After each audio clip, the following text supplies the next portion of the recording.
Good morning students, this is Mridula Jangid, faculty of Shivjyoti Educational Group Kota. How are you all? I hope you all are fine. बच्चों आज हम पढ़ेंगे संचयन का पाठ 1 हरिहर काका। बच्चों घर वह जगह होती है जो अपने घर अपनों के सुख दुख में, परेशानी में, बीमारी में, खुशी में एक दूसरे के काम आना सिखाता है, एक दूसरे की उन्नति में सहायक होने की सीख और अवसर देता है। धर्म स्थल या धर्म स्थान जैसे मंदिर वगैरह जो धर्म स्थल होते हैं वो भी इसी अपनेपन को, इसी सहृदयता को, सहयोग की इसी भावना को बढ़ावा देते हैं। यदि कभी किसी कारण से घर और धर्म स्थल अपनी भूमिका छोड़ दे तो अराजकता, अन्याय, अनाचार समाज में फैल जाता है। कथाकार मिथिलेश्वर ने ग्रामीण पारिवारिक जीवन और हमारे आस्था के प्रतीक धर्म स्थानों में जो स्वार्थ लोलुपता बढ़ती जा रही है उसे हरिहर काका कहानी के माध्यम से उजागर किया है। तो बच्चों अब हम पढ़ते हैं पाठ प्रवेश। मिथिलेश्वर द्वारा लिखी कहानी हरिहर काका ग्रामीण परिवेश में रहने वाले एक वृद्ध व्यक्ति की कहानी है जिसने अपना संपूर्ण जीवन सादगी में व्यतीत किया।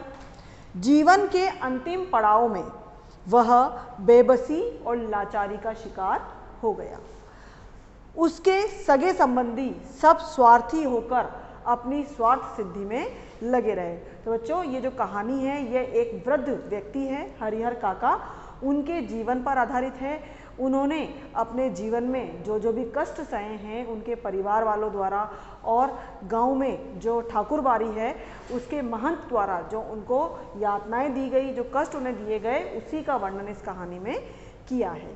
तो अब हम कहानी की शुरुआत करते हैं। अब हम पढ़ेंगे कहानी का सार। लेखक का हरिहर काका से परिचय बचपन में ही हो गया था। ये पड़ोसी थे और साथ में रहते थे। बचपन से ही हरिहर काका लेखक को बहुत दुलार करते थे। उन्होंने उसे अपने बच्चे की तरह ही प्यार दुलार किया था। लेखक की माँ उन्हें बताती है कि बचपन में वह उन्हें बहुत दुलार करते थे, उनका बहुत ध्यान रखते थे और बचपन से ही उन दोनों की मित्रता हो गई थी। और जैसे जैसे वो बड़े होते जा रहे थे वैसे वैसे ही उनकी वो मित्रता घनिष्ठ होती जा रही थी। वे उनसे अपनी कोई भी बात नहीं छिपाते थे। जो हरिहर काका है वो लेखक से अपनी कोई बात नहीं छिपाते थे, परंतु पिछले कुछ दिनों से घटी घटनाओं के कारण हरिहर काका ने चुप्पी साध ली थी। वे शांत बैठे रहते थे, न किसी से कोई बात करते थे, न किसी के प्रश्न का उत्तर देते थे। लेखक के अनुसार पिछले जीवन को जानना अत्यंत आवश्यक है, क्योंकि जब तक हम हरिहर काका के पिछले जीवन में उनके साथ क्या घटित हुआ है जब तक हम ये नहीं जानेंगे तब तक हमें ये समझ में नहीं आएगा कि हरिहर काका शांत क्यों हो गए थे। लेखक का गांव कस्बाई शहर आरा से 40 किलोमीटर की दूरी पर है, हसन बाजार बस स्टैंड के पास। गांव की कुल आबादी 2,500 से 3,000 है। वे लेखक के गांव के ही रहने वाले हैं। गांव के 3 प्रमुख स्थान हैं। एक है तालाब, गांव का तालाब है, दूसरा है पुराना बरगद का वृक्ष और तीसरा है ठाकुर जी का विशाल मंदिर जिसे लोग ठाकुर बाड़ी भी कहते हैं। यह मंदिर गांव वालों के लिए बहुत महत्वपूर्ण है क्योंकि गांव वालों की इस मंदिर के प्रति बहुत ज़्यादा आस्था है। ठाकुर बाड़ी की स्थापना कब हुई इसका किसी को विशेष ज्ञान नहीं है, कोई इतना ज़्यादा जानता नहीं है कि इसकी स्थापना कब हुई थी।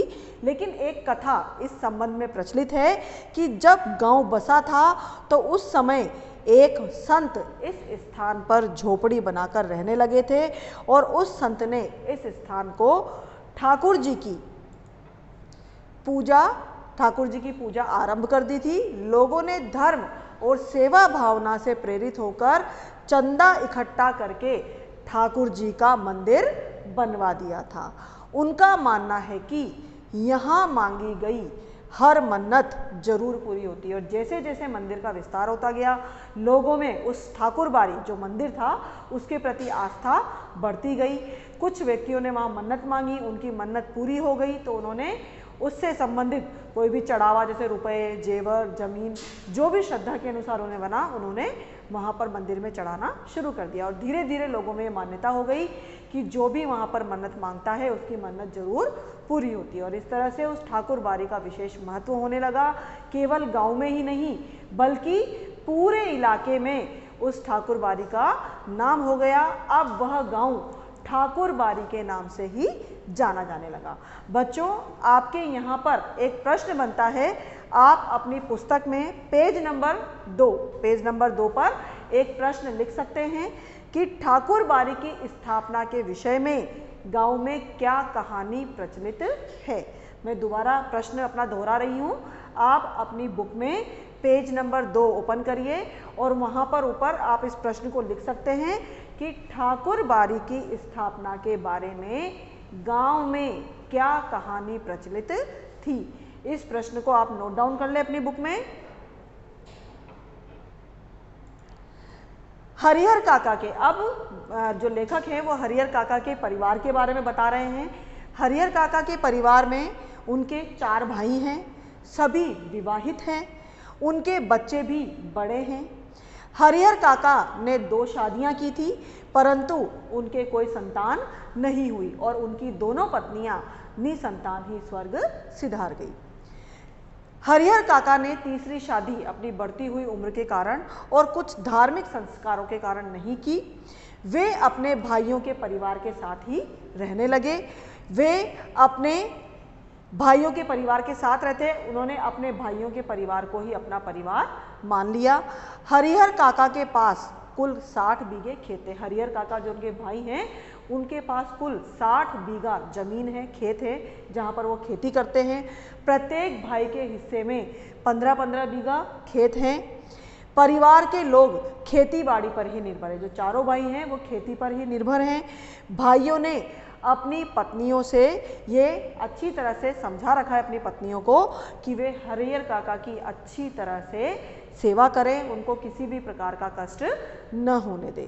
कुछ समय तक तो वो भली भांति उनकी देखभाल करती रही, उनकी सेवा करती रही, परंतु बाद में धीरे धीरे उनकी पत्नियों ने, जो भाइयों की पत्नियां थी, उन्होंने उनकी अवहेलना करना शुरू कर दिया। अब वो उन पर ध्यान नहीं देती थी और उनको पूछना, उनकी सेवा करना, उनका ध्यान रखना उन्होंने बंद कर दिया था। एक समय ऐसा आया जब घर में कोई उन्हें पूछने वाला भी नहीं रहा। बचा हुआ भोजन उनकी थाली में परोसा जाने लगा। जब भोजन में जो कुछ भी बचता, सबके खाने के बाद जो बचता था वही हरिहर काका को परोस दिया जाता था, क्योंकि परिवार को अब हरिहर काका बोझ लगने लगे थे। उस दिन उनकी सहन शक्ति समाप्त हो गई। एक दिन ऐसी घटना घटित हुई जिसके कारण हरिहर काका की सहन शक्ति समाप्त हो गई। जब काका के भतीजे का मित्र शहर से गांव आया, उसके लिए तरह तरह के स्वादिष्ट व्यंजन बनाए गए। काका ने सोचा कि उन्हें भी आज तो स्वादिष्ट व्यंजन खाने को मिलेंगे और वो दिन भर इंतजार करते रहे कि कोई उन्हें भोजन परोसेगा, और परंतु ऐसा नहीं हुआ। उनको वही रूखा सूखा भोजन परोसा गया और जब दोपहर तक किसी ने उन्हें भोजन के लिए नहीं पूछा तो उन्होंने स्वयं भोजन के लिए कहा। तब उन्हें वही रूखा सूखा भोजन, दाल, भात और मट्ठा, यही उनके खाने में, उनके भोजन में आया। इतने दिनों तक तो वो सब सहन कर रहे थे, लेकिन आज जबकि उन्हें पता था कि घर में क्या व्यंजन बनाए गए हैं और उनको इस तरह का रूखा सूखा भोजन जब दिया गया तो उनकी सहन शक्ति समाप्त हो गई। उनसे ये सहन नहीं हुआ और उन्हें बहुत तेज गुस्सा आ गया। वह आग बबूला हो गए। बच्चों, आग बबूला मुहावरा है जिसका अर्थ होता है अत्यंत क्रोधित होना। उन्होंने थाली उठाकर आंगन में फेंक दी और उनकी जो पत्नियां थी, भाइयों की पत्नियां थी, उनसे कहा, उन्हें बहुत खरी खोटी सुनाने लगे। खरी खोटी सुनाना ने बहुत भला बुरा सुनाना, वो उन्हें बहुत खरी खोटी सुनाने लगे। उन्होंने उनसे कहा कि तुम ये समझ रही हो कि तुम मुझे मुफ्त का खिला रही हूँ, तो इस बुलावे में मत रहना, क्योंकि मेरे हिस्से में जो 15 बीघा खेत हैं उसकी पैदावार भी इसी घर में आती है। तो ये मत समझना कि मैं मुफ्त में यहाँ पर खा रहा हूँ। और वो गुस्सा हो गए, गुस्से में घर से बाहर निकल गए। वो खेत में अपने भाइयों से उनकी पत्नियों की शिकायत करने जा रहे थे, लेकिन वो वहाँ नहीं जा सके, क्योंकि जब ये घटना घटित हुई थी तब ठाकुर बारी का जो पुजारी है वो वार्षिक हुमाद लेने के लिए उनके घर आया हुआ था। वो दालान में ही उपस्थित था। उसने सारी घटना सुन ली और उसने तुरंत जाकर ये पूरी घटना महंत, जो मंदिर के महंत हैं, ठाकुर बारी के जो महंत थे, उनको बता दी। ठाकुर बारी के पुजारी ने ये सारी घटना बताई। उन्होंने मंदिर पहुंचकर पूरी घटना की सूचना दे दी। महंत ने इसे शुभ संकेत समझा, क्योंकि वो जो महंत, पुजारी और जितने भी साधु संत थे वो सभी गलत कार्यों में लिप्त थे। उनका उद्देश्य केवल अपना स्वार्थ सिद्ध करना था। वो मंदिर के बहाने केवल अपने नाम जमीन करना चाहते थे, ताकि वो दोनों समय बिना कोई कार्य किए, बिना मेहनत किए आराम से रह सके। इसीलिए महंत और साधु के वेश में वो वहाँ पर रह रहे थे। तो जो महंत है, जब उसे ये सारी बातें पता चली तो उसने इसे बहुत ही अच्छा संकेत माना और वो सभी लोग हरिहर काका के पास चले गए। महंत काका को समझाकर ठाकुर बारी ले आए। जब वो अपने भाइयों के पास खलियान में जा रहे थे, उसी समय रास्ते में ही हरिहर काका को महंत ने रोक लिया और बड़े प्यार से समझाकर उन्हें वो ठाकुर बारी ले आए। उन्होंने संसार की निंदा करना शुरू कर दी। तरह तरह के उपदेश, उन्होंने धार्मिक उपदेश हरिहर काका को दिए और दुनिया को स्वार्थी कहने लगे तथा ईश्वर की महिमा का गुणगान करने लगे। वो ईश्वर के बारे में बताने लगे कि ये सब मोह माया है, सब स्वार्थ के वशीभूत एक दूसरे से जुड़े हुए हैं, अतः तुम्हें इस स्वार्थ में और इस मोह माया में नहीं पड़ना चाहिए। महंत ने हरिहर को समझाया कि अपनी जमीन मंदिर के नाम लिख दे और धार्मिक बातें करते हुए वो अपने मुख्य उद्देश्य पर आए और उन्होंने हरिहर काका को ये समझाने लगे वो कि तुम तो बिल्कुल अकेले हो, तुम्हारा यहाँ कोई नहीं है, तुम्हारा जो ये परिवार है ये भी स्वार्थ के कारण ही तुमसे जुड़ा हुआ है। यदि तुम ये कह दो कि तुम अपनी ज़मीन उनके नाम ना करके किसी और के नाम कर दोगे तो वो तुम्हें पूछेंगे तक नहीं। इससे अच्छा है कि तुम अपनी ज़मीन मंदिर के नाम लिख दो, जिससे तुम्हें बैकुंठ की प्राप्ति होगी। बैकुंठ अर्थात स्वर्ग की प्राप्ति होगी। तो इस तरह से महंत हरिहर काका को समझाने लगे और उन्होंने ये भी कहा, तीनों लोकों में तुम्हारी कीर्ति जगमगाएगी, सदियों तक लोग तुम्हें याद रखेंगे। इस तरह से वो तरह तरह के लालच देकर हरिहर काका को मनाने लगे। हरिहर काका उनकी बातें ध्यान से सुनते रहे। वे दुविधा में पड़ गए थे। दुविधा में क्यों पड़े थे? क्योंकि वो घर से नाराज होकर आए थे, तो परिवार वालों से वो नाराज थे। इस समय जब परिवार वालों से वो नाराज थे तो महंत की बातें उन्हें बिल्कुल सही लग रही थी और उनके मन में एक दुविधा चल रही थी। ये विचार आ रहे थे कि महंत जी ठीक ही तो कह रहे हैं, मुझे अपनी ज़मीन मंदिर के नाम कर देनी चाहिए।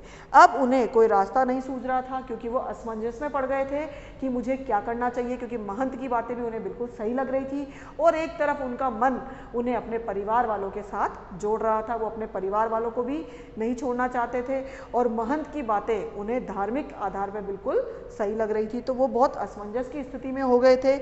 महंत ने ठाकुर बारी में ही उनके रहने खाने पीने की उचित व्यवस्था कर दी थी।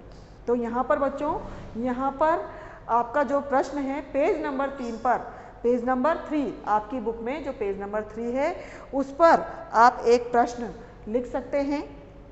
ये जो आपके आया है, यहाँ पर 4 भाई थे, क्या करने वाले थे, तो यहाँ पर आप एक प्रश्न और लिख सकते हैं कि इस कहानी में गांव वालों की नज़र में ठाकुर बारी का क्या महत्व था। जो ठाकुर बारी का जो आया है, पूरा वर्णन आया है पेज नंबर 3 पर, आपका पूरा ठाकुर बारी का महत्व क्या था, लोगों की नज़र में ठाकुर बारी का क्या महत्व था, इसका पूरा वर्णन किया गया है। आप उसमें से आंसर देख सकते हैं। आप इसे नोट कर लीजिए पेज नंबर 3 पर। इस कहानी में गांव वालों की नज़र में ठाकुर बारी का क्या महत्व था। तो यहाँ पर ये प्रश्न बनता है। इसके बाद हम यहाँ पर एक प्रश्न और दे सकते हैं। जब महंत ने हरिहर काका को समझाया तो आप यहाँ पर एक और महत्वपूर्ण प्रश्न लिख सकते हैं पेज नंबर 5 पर। पेज नंबर 5 पर आप प्रश्न लिखिए, महंत जी ने हरिहर काका को एकांत में बैठाकर क्या समझाया। मैं अपना प्रश्न दोबारा रिपीट कर रही हूँ बच्चों। महंत जी ने हरिहर काका को एकांत में बैठाकर क्या समझाया। ये प्रश्न आप यहाँ से बना सकते हैं। आपकी बुक में इसका पूरा वर्णन किया गया है, एक पूरा पैराग्राफ में पूरा महंत जी का जो वो हरिहर काका को समझा रहे थे उसका पूरा वर्णन है। आप इसका आंसर वहाँ से लिख सकते हैं। इसका एक और प्रश्न बनता है जो आप अथवा लगाकर लिख सकते हैं। महंत ने हरिहर काका को क्या उपदेश दिए। अथवा लगाकर एक और प्रश्न आप लिख सकते हैं।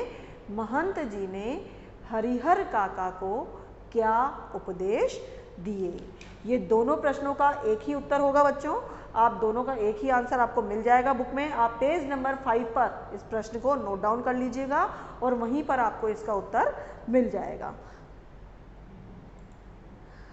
जैसे ही अब ये घटना हो जाती है, मंदिर ले जाते हैं, वहाँ पर उनकी बहुत देखभाल करते हैं। जैसे ही इस घटना की सूचना उनके भाइयों को लगती है वैसे ही वो उन्हें मनाने के लिए ठाकुरबाड़ी में आ जाते हैं, पर वे उन्हें वापस घर लाने में सफल न हो सके। क्यों नहीं हो सके?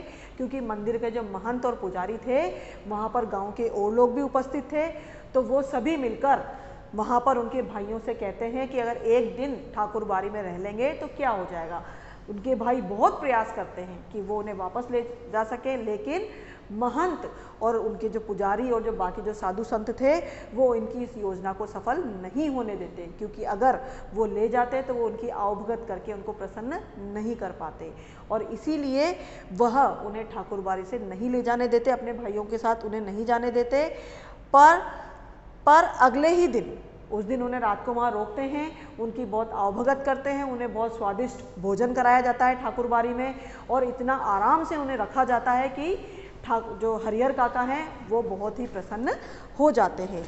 अगले ही दिन उनके जो भाई हैं वो वापस ठाकुरबाड़ी पहुंच जाते हैं और काका के पाँव पकड़कर रोने लगते हैं। अगले दिन पूरी रात निकलती है, अगले दिन सुबह ही उनके भाई वापस आ जाते हैं और उनसे माफ़ी मांगते हैं, उनके पैर पकड़ के उनसे क्षमा याचना मांगते हैं और उन्हें अपने घर ले जाते हैं। उनसे अपने दुर्व्यवहार के लिए माफ़ी मांगते हैं।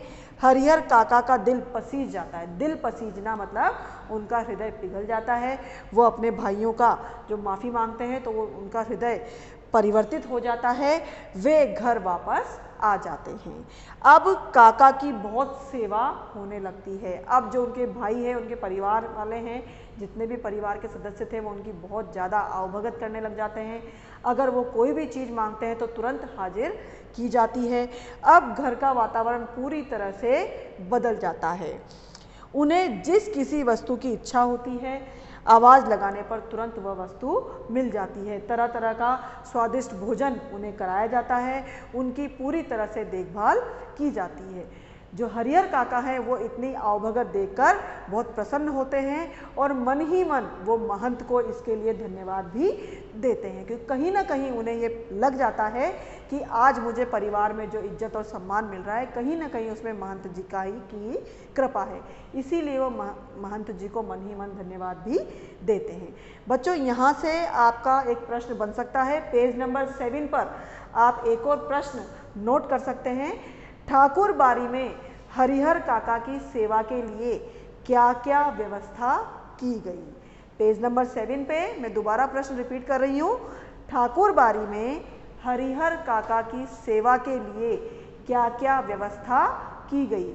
बच्चों, इसका जो 2 लाइन है, आपको 2-3 लाइन स्टार्टिंग की आपको पेज नंबर 6 पे जो सेकंड पैराग्राफ है उसमें से लेनी होगी, और बाकी का आंसर आपको पेज नंबर 7 के फर्स्ट पैराग्राफ में मिल जाएगा। तो यहाँ से ये पूरा प्रश्न आपको बनाना है और इसका उत्तर लिख सकते हैं। जो इसमें दिया हुआ है कि उन्हें स्वादिष्ट व्यंजन दिए गए, उनके लिए विशेष पलंग लगाया गया, बहुत अच्छे से कमरा उनके लिए साफ़ किया गया, उस पर विशेष पलंग लगाया गया, और भोजन में उन्हें तरह तरह के मिठाइयाँ और स्वादिष्ट भोजन उन्हें कराया गया, जैसे कि घी टपकते मालपुए, रसगुनिया, लड्डू, छेने यानी पनीर की सब्जी, दही, खीर। पुजारी जी स्वयं अपने हाथों से खाना परोस रहे थे और एक सेवक उनकी सेवा कर रहे थे, और जो महंत जी है वो धर्म चर्चा करके उनके मन को शांति पहुंचा रहे थे। तो बच्चों ये इस प्रश्न का उत्तर है। यहाँ पर आप इसका उत्तर देख सकते हैं। काका के भाई उनसे प्रार्थना करने लगे कि वे अब जब महंत जी उन्हें ले गए तो जो उनके भाई थे वो भी स्वार्थ के कारण ही हरिहर काका को अपने साथ रखे हुए थे, क्योंकि उन्हें पता था कि हरिहर काका की कोई संतान तो है नहीं। उनके जाने के बाद ये जमीन जो है हमारे हिस्से में आएगी, जो 15 बीघा खेत है वो हमारे हिस्से में आएंगे। इसीलिए जब महंत उन्हें लेकर गए तो उनके भाइयों को भी थोड़ा डर लगने लगा और वह अपने भाई से प्रार्थना करने लगे कि वे अपने हिस्से की जमीन उनके नाम लिखवा दे। इस विषय पर हरिहर काका ने बहुत सोचा और अंत में इस परिणाम पर पहुँचे। जब उनके भाइयों ने उनसे निवेदन करने लगे, बार बार उनसे कहने लगे, तो लेखक के साथ मिलकर उन्होंने विचार किया और लेखक और हरिहर काका दोनों इसी निष्कर्ष पर पहुँचे कि अपने जीते जी अपनी जायदाद का स्वामी किसी और को बनाना ठीक नहीं होगा, फिर चाहे वह भाई हो या मंदिर का महंत, क्योंकि उन्हें अपने गांव के और इलाके के वे कुछ लोग याद आए जिन्होंने अपनी ज़िंदगी में ही यानी अपने जीवित रहते हुए ही अपनी जायदाद अपने रिश्तेदारों को या किसी और के नाम लिखवा दी थी और उनका जीवन बाद में कुत्ते की तरह हो गया था। मतलब यहाँ पर कुत्ते का उदाहरण इसलिए दिया गया है क्योंकि यहाँ एक कहावत है कि कुत्ते की तरह इसलिए हो गया था कि कुत्ता न घर का न घाट का। तो जैसे जानवर होते हैं, एक बार जब पालते हैं उनको छोड़ देते हैं तो वह इधर उधर दर दर भटकते रहते हैं। इसीलिए यहाँ पर ये उदाहरण दिया गया है कि जैसे जानवरों को छोड़ने के बाद उन्हें कोई पूछने वाला नहीं होता, इसी तरह से यदि मैं अपने जीते जी अपनी जायदाद किसी के नाम लिख दूंगा तो शायद मेरी भी स्थिति यही हो जाएगी। हरिहर काका बिल्कुल पढ़े लिखे नहीं थे, अनपढ़ थे, परंतु उन्हें अपने जीवन में हुए बदलाव को समझने में कोई गलती नहीं हुई थी। अज्ञानी होते हुए भी उन्हें जीवन की समझ आ गई थी। अनपढ़ थे लेकिन फिर भी वो इस सत्य को समझ गए थे, उन्हें जीवन की इतनी समझ हो गई थी और उन्होंने ये निश्चय कर लिया था कि चाहे कुछ भी हो जाए मैं अपने जीते जी अपनी ज़मीन किसी के भी नाम नहीं लिखूँगा। और इस तरह से उन्होंने फैसला कर लिया था। बच्चों आपके एनसीईआरटी का एक प्रश्न है जो यहाँ से बन रहा है कि अनपढ़ होते हुए भी हरिहर काका दुनिया की बेहतर समझ रखते थे। ये प्रश्न आप यहाँ से बना सकते हैं। एनसीईआरटी का क्वेश्चन है ये आपका, अनपढ़ होते हुए भी हरिहर काका दुनिया की बेहतर समझ रखते थे। ये प्रश्न आपका है। आगे पढ़ते हैं बच्चों। कुछ समय बाद महंत की चिंताएं बढ़ने लगी क्योंकि अब जो परिवार वाले हैं वो भी हरिहर काका का इतना अच्छा ध्यान रखते थे कि हरिहर काका के मन में जो विचार आया था अपनी ज़मीन को मंदिर के नाम करने का जो विचार आया था अब वो उन्होंने छोड़ दिया था। इस कारण महंत जी की चिंताएं बढ़ने लगी थी। उन्हें ये चिंता सताने लगी थी कि अब हरिहर काका मेरे चंगुल से निकल चुके हैं। बड़ी मुश्किल से चिड़िया हाथ लगी थी, मतलब बहुत अच्छा मौका उन्हें मिला था, लेकिन अब वह अवसर उन्हें हाथ से जाता हुआ नजर आ रहा था। वे इस कार्य का उपाय सोचने लगे कि किस तरह से हरिहर काका को मनाया जाए ताकि वह अपनी ज़मीन मंदिर के नाम लिख दें। एक दिन योजना बनाकर महंत ने अपने आदमियों को भाला, गंडासा और बंदूक से लैस करके काका का अपहरण करवा दिया। उन्होंने एक योजना बनाई कि वो काका का अपहरण कर ले और उनके जो साथी हैं वो सारे हथियारों से लैस होकर आए और हरिहर काका का अपहरण करके ले गए। हरिहर काका के भाइयों एवं गांव के लोगों को जब खबर लगी तब वे ठाकुरबाड़ी जा पहुँचे। उन्होंने मंदिर का दरवाजा खुलवाने का प्रयत्न किया। उन्होंने बहुत प्रयास किया। जब वह मंदिर में पहुंचे थे तो मंदिर में इतना सन्नाटा था कि एक बार तो ऐसा लगा कि शायद ये जो अपहरण का कार्य है ये मंदिर के पुजारी और महंत का नहीं है। लेकिन तभी उन्हें आवाज़ें आती है, उन्हें कुछ ऐसा लगता है कि अंदर से कुछ आवाज़ें आ रही है। रात्रि का समय था। तब उनके भाई जाकर पुलिस को ले आते हैं। पुलिस आकर उनके भाई को छुड़ाने के लिए बोलती है लेकिन अंदर से फिर कोई आवाज़ नहीं आती। सुबह जब मंदिर का एक साधु दरवाज़ा खोलता है तब जो पुलिस और जो उनके भाई हैं वो मंदिर के अंदर जाके सब जगह तलाशी लेते हैं। हरिहर काका को ढूंढते हैं, लेकिन हरिहर काका उन्हें कहीं भी नज़र नहीं आते। वो बहुत प्रयास करते हैं लेकिन कहीं भी वो नज़र नहीं आते हैं। मंदिर के अंदर महंत व उसके आदमी जो हैं वो काका से ज़बरदस्ती कुछ सादे कागजों पर अंगूठे के निशान ले रहे थे। काका महंत के इस रूप को देखकर हैरान रह गए। कौन से रूप को? क्योंकि उन्होंने, वो तो जो महंत है उसको बहुत आदरणीय मानते थे और हमेशा उसके प्रति श्रद्धा रखते थे अपने मन में, लेकिन आज जो उन्होंने महंत का रूप देखा उन्हें विश्वास नहीं हुआ और वो उसका यह रूप देखकर हैरान रह गए। पुलिस ने बहुत मुश्किल से मंदिर का दरवाज़ा खुलवाया, परंतु अंदर से कोई हलचल दिखाई नहीं दी। तभी एक कमरे से धक्का मारने की आवाज़ आई। ऐसा लगा कि जैसे मंदिर का जो कमरा है उसके अंदर से कोई धक्का मारा है। पुलिस ने ताला तोड़कर देखा तो काका रस्सियों से बंधे हुए मिले। उनके मुंह पर कपड़ा ठूसा हुआ था। उन्हें बंधन मुक्त करवाकर उनके भाई उन्हें घर ले गए। तो इस तरह से महंत ने उन्हें एक कमरे में बंद कर रखा था, उनके हाथ पैर बांध रखे थे, मुंह पर कपड़ा ठूसा हुआ था ताकि उनकी आवाज़ बाहर किसी को सुनाई न दे। इसके बाद अब उनका बहुत ध्यान रखा जाने लगा। जब उनके भाई हैं, जैसे वहाँ उनको मिले, हरिहर काका ने पुलिस को अपना बयान लिखवाया कि महंत और उसके जो साधु संत हैं उन्होंने उनका अपहरण किया है और ज़बरदस्ती एक सादे कागज़ पर उनके अंगूठे के निशान ले लिए हैं।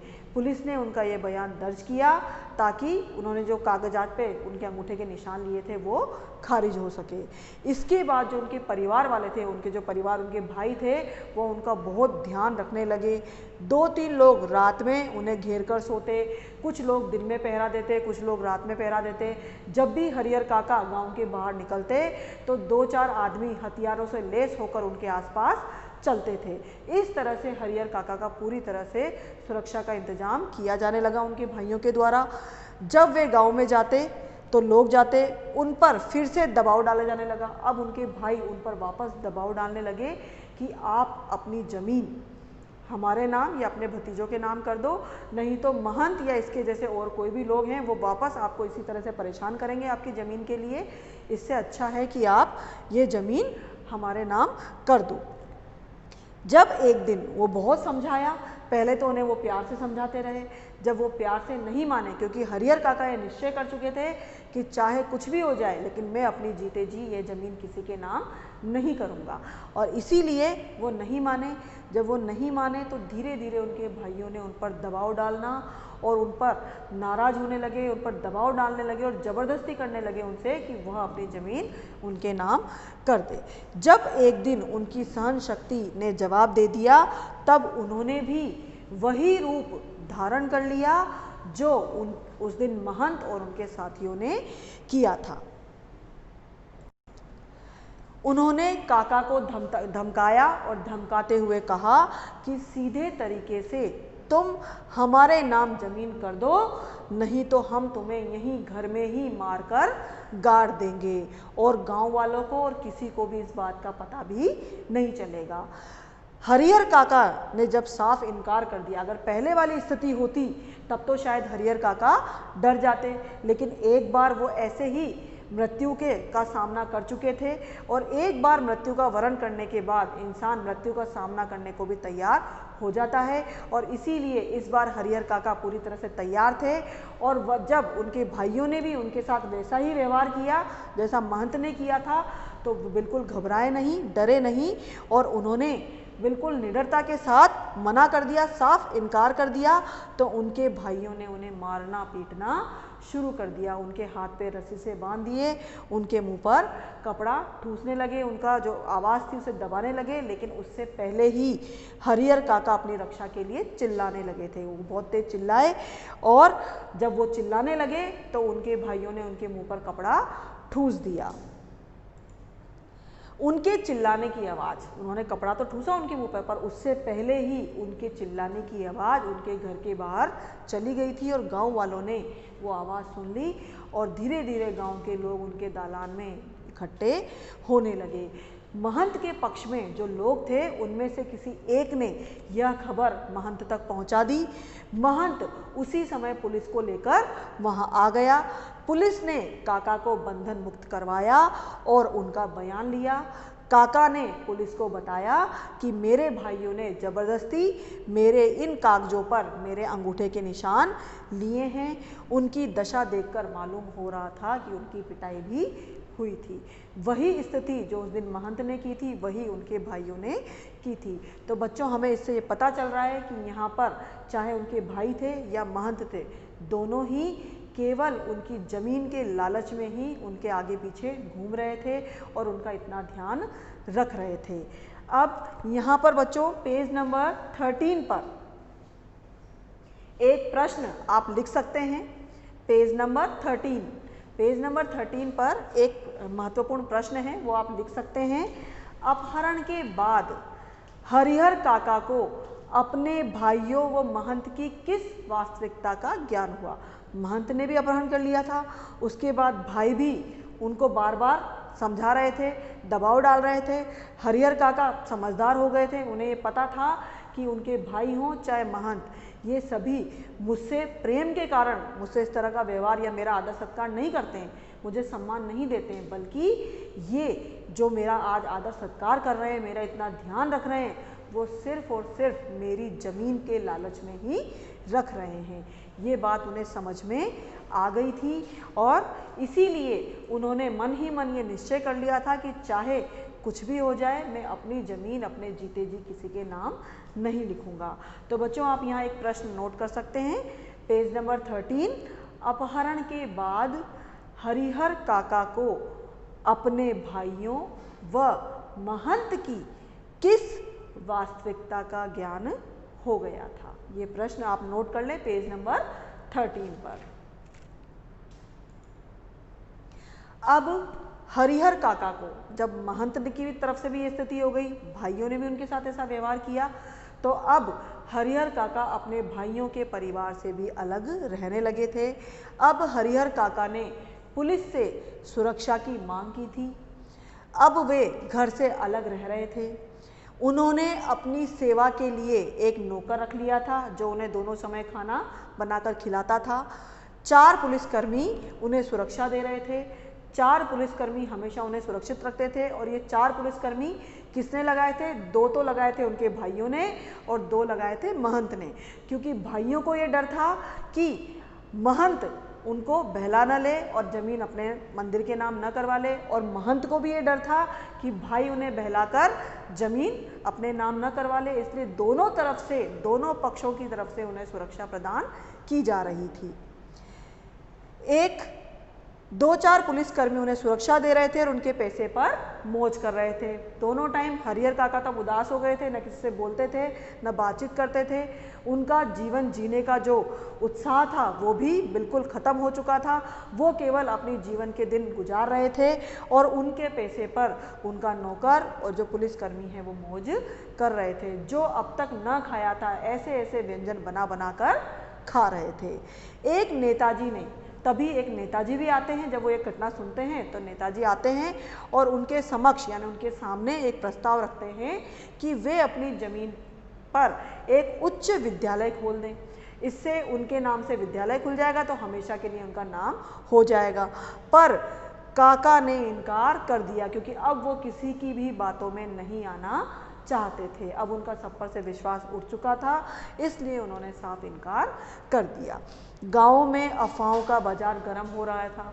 अब लगातार तरह तरह की अफवाहें उड़ने लगी। कभी किसी तरह की अफवाह उड़ती और जो भी अफवाह उड़ती वो पूरे गांव में फैल जाती और लोग आगे उसको और बढ़ा चढ़ाकर फैलाते रहते। इस तरह से कई अफवाहें हरिहर काका के विषय में गांव में फैल रही थी।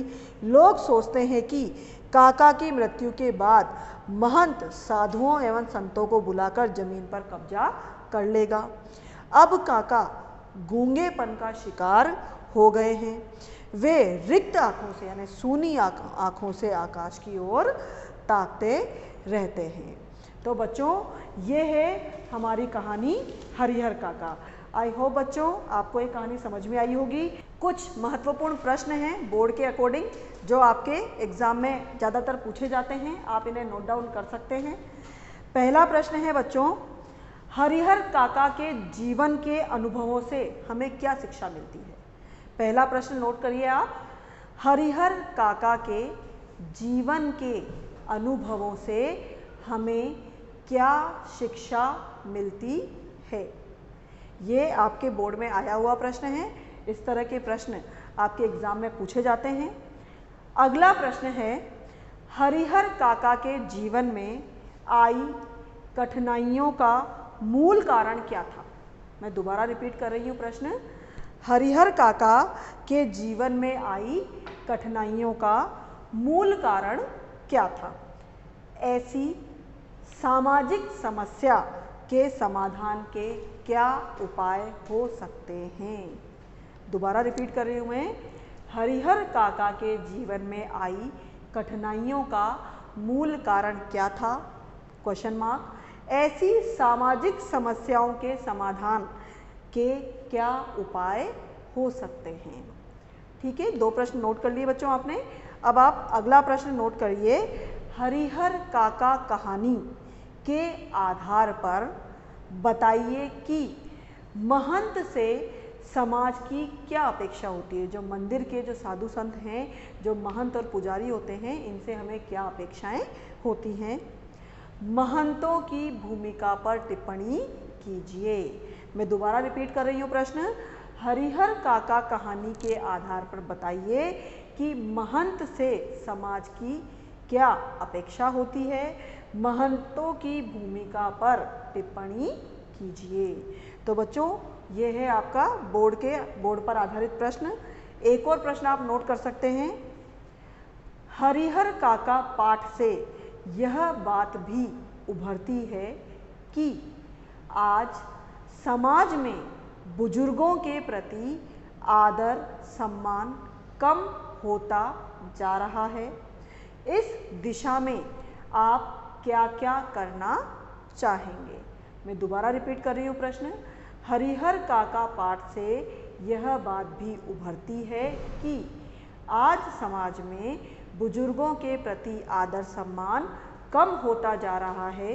इस दिशा में आप क्या क्या कहना चाहेंगे या करना चाहेंगे?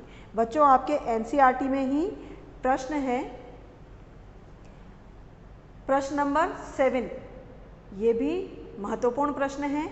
और प्रश्न नंबर 8, प्रश्न 7 है आपका, कहानी के आधार पर स्पष्ट कीजिए कि लेखक ने ऐसा क्यों कहा है कि अज्ञान की स्थिति में ही मनुष्य मृत्यु से डरते हैं। ज्ञान होने के बाद तो आदमी आवश्यकता पड़ने पर मृत्यु का वरण करने को भी तैयार हो जाता है।